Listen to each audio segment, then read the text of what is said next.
దేవుడు నామని స్తోత్రాలు. మీ అందరికీ నా హృదయపూర్వక నా పేరు రాఘవ పాస్టర్ గారు.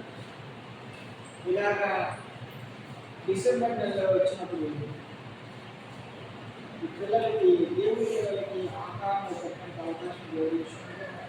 సమీరు నాకు తెలియపరుచున్నాడు కదా, మిక్సీ లేదని తెలియపరుచున్నారు. దేవుడి కోపం బట్టి దేవుడి పిల్లలు కొంతమంది దాంట్లో కూర్చున్నారు, మిక్సీ తీసుకున్నాం. అలాగే కొంతమంది దేవుడి పిల్లలు అనాథ పిల్లలు ఉన్నారు.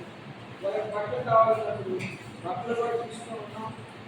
దేవుడి కోసం దేవుడు చేయడం బట్టి ఈ దినం ప్రభు దినం సండే చేసినట్టు చూస్తున్నాం. ఎందుకంటే ప్రయాస కొద్దిమంది కొంత ప్రయాసం ఎక్కడ కావట్లేదు. ఏం చేసి వీళ్ళకి అందరికీ స్తోత్రం స్తోత్రం స్తోత్రం స్తోత్రం స్తోత్రం పరిశుద్ధుడు పరిశుద్ధుడు. అది ఆప్ చేయడం అవసరం.